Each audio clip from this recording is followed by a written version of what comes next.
Hello, I'm Nina Hartley, and we're here today to talk with Ernest Green about his new book, Master of O. So someone says to Stephen, O is your slave, not your girlfriend.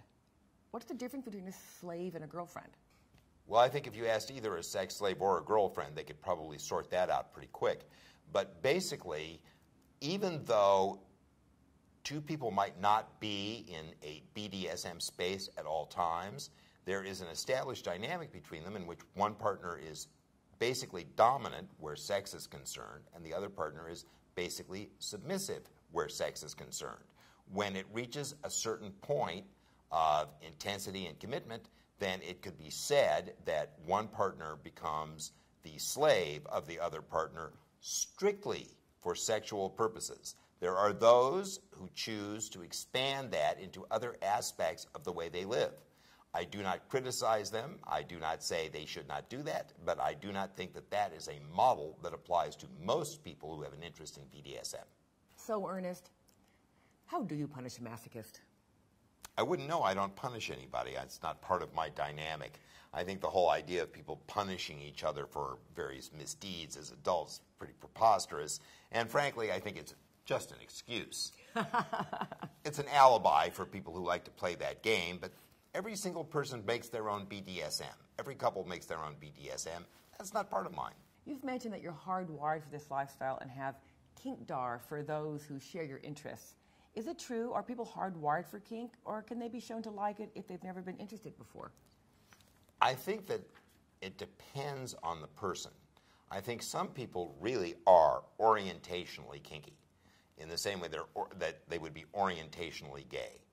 I'm someone who's never had a non-kinky sexual fantasy in his life and who had some, experimental form of BDSM play with his very first girlfriend and everyone ever after. But that's not true of everybody. For some people, there has to be a process of discovery. They have to know that it's there as an option, and then when they see it, they go, yeah, that looks interesting. I have had fantasies like that. I would like to try that. And there are people for whom it is an occasional diversion from the usual thing, and I don't think those people are necessarily hardwired for it. But there are those for whom it is as defining a sexual characteristic as a thumbprint. Did your interest in a kinky lifestyle begin with the original story of O book, or was it just in you early on, do you think? I think, well, yeah, more the other way around. I was interested in Story of O because of what it was about. I already knew that about myself. I can't remember a time when I didn't know that about myself. I was always fascinated with bondage and with, images of power and so on and so forth. I always was interested in the idea of the dynamic of power and sex together. And of course, at that time, that book was the book. So when I got to an age where I could read that book, I read that book, and I found some things about it that definitely resonated. Yep, some things that felt right. And then there seemed to be some things about it that felt wrong. Even though I had not at that point had any personal experience, this just didn't seem like what it would be like. So I began my own research pretty early in life and have been conducting that research ever since. So this question is something the ladies might like.